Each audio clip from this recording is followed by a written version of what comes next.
Hello and welcome to part 2 of On the Verge. I'm Jimmy James, the big brother of the Harris siblings, and I've got the OJ clip of the Face the Truth show. They did different segments on different subjects. So I got the OJ segment ready and lined up, and we're gonna talk about this. Now, I never got a chance to react to what happened on the show afterwards. I mean, we did the show, it was public, and then, you know, everybody thought what was on Face the Truth was the truth. Well, I'm here to tell you, folks, that show was a hit job. It wasn't the truth. I didn't go on there to try to put the band back together. I went on there saying that I wanted a recording of the family, and the reason I went on that show was because I thought that they were going to play some video of us actually playing with the sound on it. They didn't do that.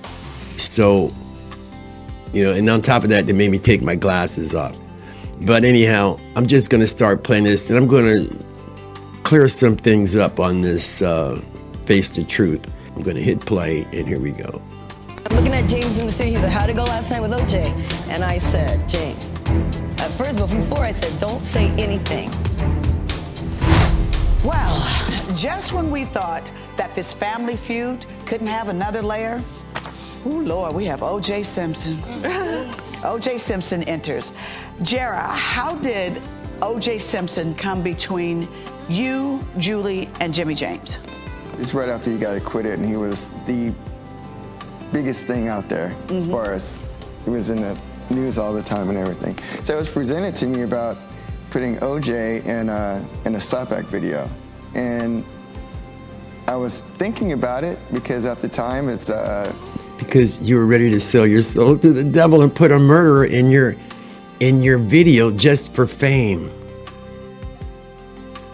You considered it.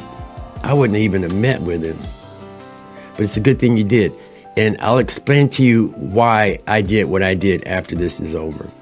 we really didn't know what our next move was going to be. And I knew whether it was good press or bad press, we would be everywhere if we did this thing.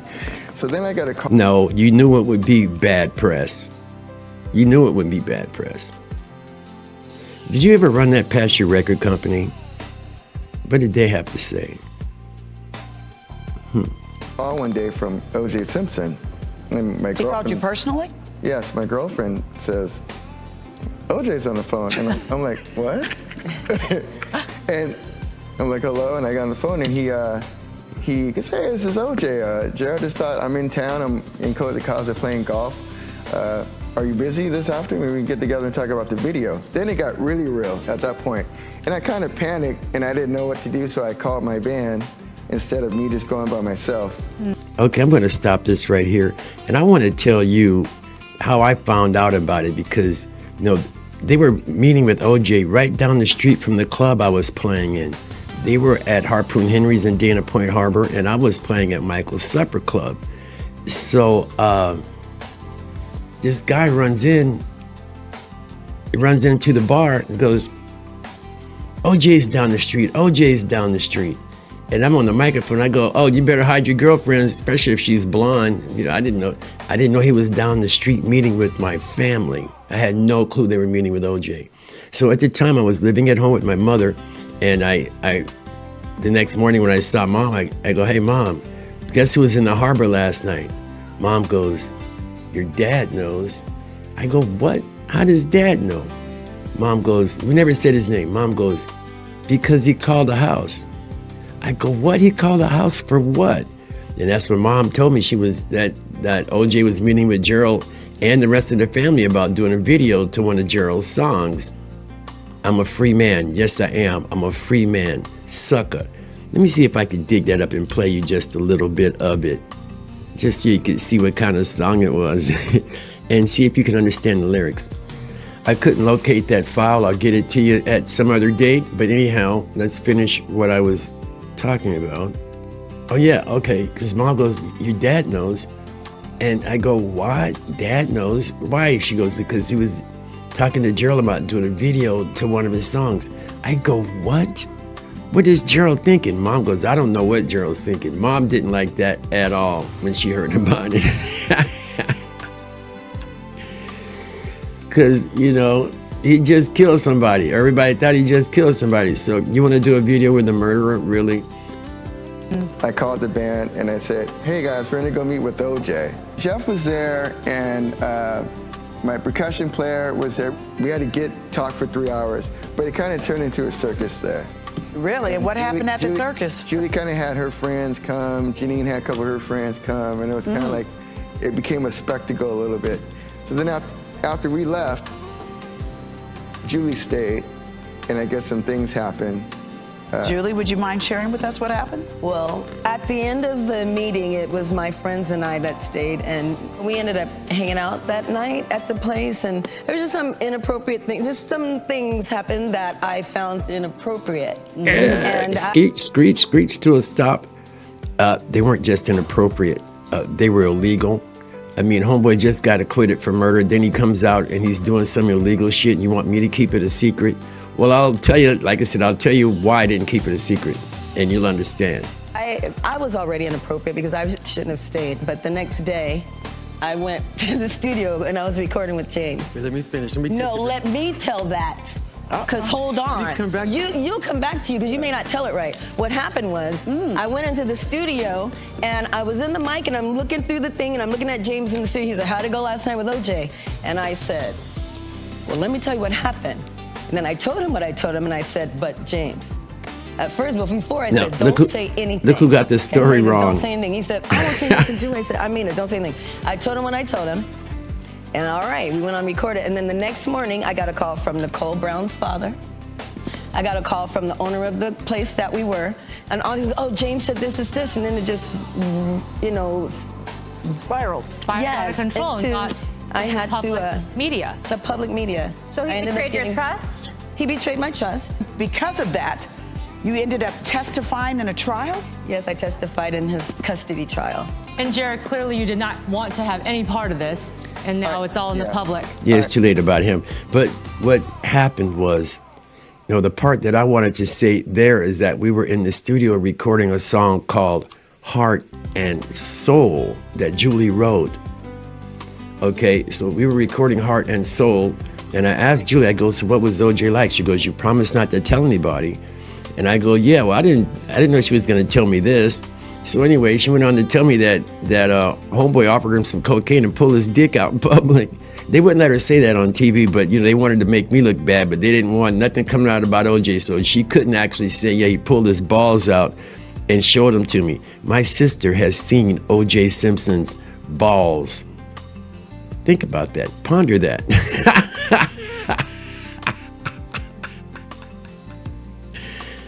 So the reason that I said something to the Browns is because of the fact that I would see Denise Brown all the time.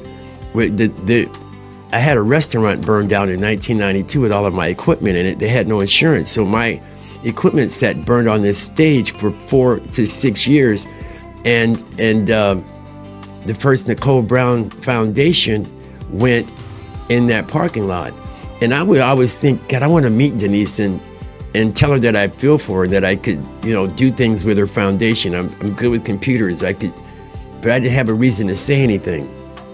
Okay, I knew right where the foundation was. It was right across the street from my P.O. box. They had moved it from the restaurant, and so when I found that out, I went and called them. I called the foundation. I said, I think you need to know that O.J. Simpson has been down the street from Nicole's house and down the street from your foundation, pulling his balls out and showing them to my sister.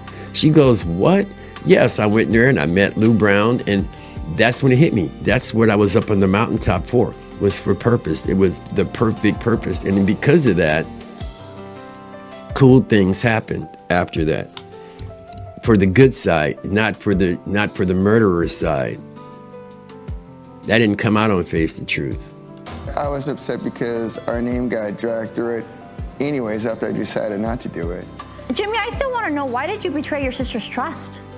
I just told you, bitch, you just need to shut up too, okay? Because you got on my nerves that day and you're getting on my nerves again today. So there you go. I didn't betray your trust. I reported a crime.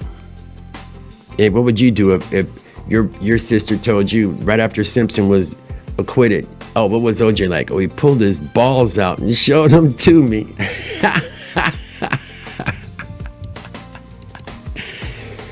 That was like bingo. I knew exactly where to go, but a lot of good things happened from that.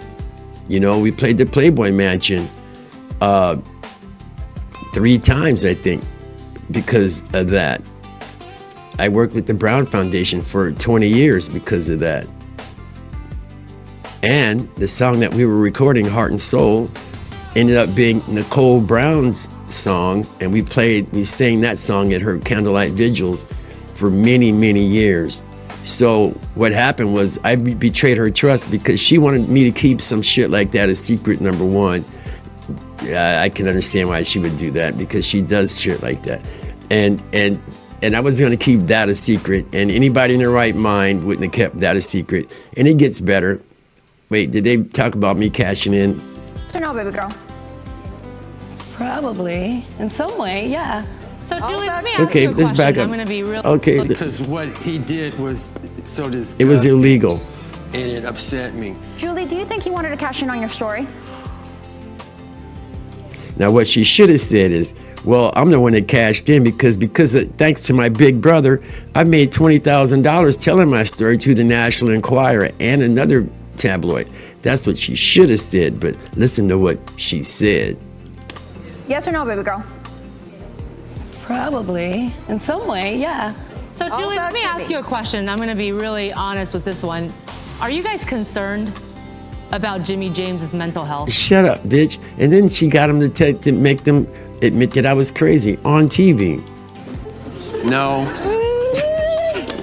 No, they're not. Face the truth, baby. It's okay. Yeah, I'm concerned about it. Like, could you think that this would be the thing to do? Because it was the thing to do, because what he did wasn't the thing to do. And you keeping it a secret wasn't the thing to do either. Gerald made a bad decision by going to meet him. He pulls his dick out, and you want to make a bad decision by keeping it a secret. You guys are fucking whack, man. I don't think so. Kind of thing, you know. Right. Like, how did you think this was going to work out? That everybody would somehow be happy about it. Yeah. Right. They were happy when we went to the Playboy Mansion. They were happy to do when we were doing the candlelight vigils and the news was there. They were happy. It made a happy experience. We met a lot of cool people on the good side, not on the murderer side. Our talent went to the Brown Foundation and not to O.J. Simpson, and that was me throwing in a save ball or a save move, because Jared tried to take them all down with the devil and the murderer. But you know, Gerald does stuff like that. Julie, can I ask you, is he easy to talk to? It could go south. It could go south real quick because he is kind of difficult to talk to when you start. Say if it gets, you have your way and he has his way, it's gonna get heated, and then there's gonna be cussing, and then yes. So he's not easy to talk to. No. Thanks. No, not for something serious like that. No. When was the last time a famous murderer pulled his balls out and showed them to you? Have we ever talked about some shit like that before? Anyway, this is just a television show. It was a hit job. They did a great piece of taking their advice and letting me have it on this TV show. And there you have it. That's my response to the O.J. Simpson segment of Face the Truth, which I've never, ever responded to before. Anyway, thanks for watching. That's part 2 of my short mini-series on... They're going to be short videos, folks. These are just me putting videos out to get the story rolling so we could get some motion in this project with my beautiful siblings. And I don't just have 4 badass, beautiful siblings. I got 9 or 10 nieces and nephews with J names that play music too. I mean, this could be an empire over here. Anyway, thanks for listening. This is Jimmy James, aka Message Mon, signing out.